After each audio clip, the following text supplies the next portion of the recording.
Hi, my name is Whitney Klein. Today I'm going to talk about Pulse. So let's see. The question is, what are your thoughts about what happened at the Pulse nightclub and how did it affect you? Well, I have to say, honestly, living in Orlando, it definitely impacted someone in one way or another.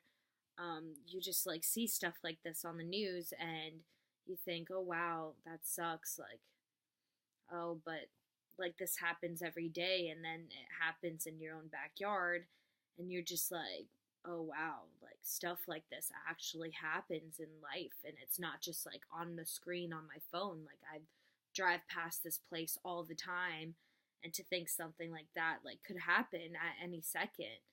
And I feel like there's also some guilt as in like, oh, what could I have done if I was there? Or how could I have prevented this even though there's not any way you could? I mean, you personally, you can't really prevent something like this from happening because you don't really know. But um, I actually had a dream that night. I don't really have violent dreams all that often, but I had a very violent dream that I was involved in a shooting, strangely enough, that exact night. And that dream scared me so much that it woke me up in the middle of the night. And usually I don't really get scared or woken up in the middle of the night from my own dreams, but it just felt really real. And my dream was happening at the time that this actually occurred. And then the next morning I woke up and I woke up to an alarm on my phone saying, "Oh, are you safe?" And I'm still like half asleep and I'm like, "Well, yeah, it was just a dream. What do you mean?" And then I opened it up and saw the news and saw everything and I was like, "Oh my god, like this actually happened in real life." And I remember just crying to my mom, and my mom's super religious and she's never like she honestly doesn't really talk that well about homosexuals. And now like now that times are changing, I guess she's opening up to it more, but she saw how upset I was and I was crying so much and she was just saying, I just remember her saying that like stuff like this isn't right.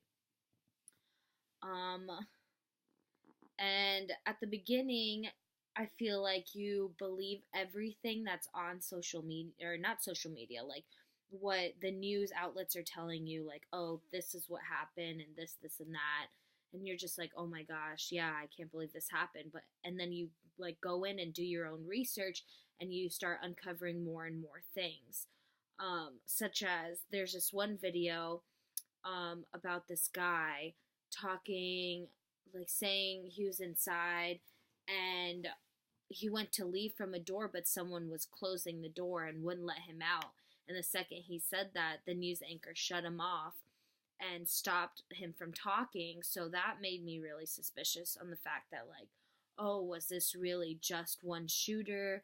Um, like, honestly, I'm kind of a conspiracy theorist, or not really, if it shows evidence to that fact that, oh, like, I personally think that there was more than one shooter because I don't know how someone can kill 50 people in a matter of seconds, and I just don't see how that's possible. And the news is like just being really, oh, this is the story, this is what has to be told. And I feel the same way about the Vegas shooting, how this is the story, this is what needs to be told, this is how it went. And I feel like that's kind of a distraction from maybe something else that I'm not sure of. Um, how do you think you would have reacted if you were involved in the attack? Everyone likes to think that they would fight back in some way, fight or flight, but from my personal experiences, I know that I probably just would have been frozen and not been able to do something. My boyfriend actually worked with one of the victims, which was crazy to know that like he's not gonna come back to work. And I actually knew three friends that were there that night, so I was watching them on Snapchat, like, oh, they're at this club having fun, and then I watched them like, oh, we're going home, blah blah blah, and then next day finding out like that was the club that that happened to, so they got really lucky that they like by a small chance, let's leave right now, I want to go eat something, and they weren't involved, and they could have been dead, these 3 people that I know. And I have a friend who worked in the hospital, and she helped everyone that was coming in, and she said it was a really traumatic experience. What do you think was going through the mind of the shooter, and why do you think he did it? Well, it's said that he's Muslim, and since he attacked these gay people, I personally feel like he was gay and he was suppressing it. And the news said that he went there with his wife, I think like 3 times before. He was like from Miami. They traveled like 3 times before to go see this club. And I honestly think that since like Islam, they're very like, well, I don't know, they're very anti-gay and very like, you have to do things this way and you cannot be with a man. And like even in countries across seas, like for being gay you can be killed. And I feel like he was gay and he couldn't do anything about it, so he started resenting them for being able to be open and doing what they can do, and he wasn't able to do what he wanted to do. So I feel like that put a lot of pressure on him, and he probably took it out this way by killing all of them. What do you think he was ultimately trying to achieve by killing these people? Like I said, I think that he was suppressed, and that he ultimately like wanted to say that being gay is wrong, but that being gay is wrong, but like he secretly wanted to be gay or something, that it's like something hiding within himself. How can we prevent future attacks like this in the future? I think we should listen to like warning signs, like we mentioned in class, that there are warning signs.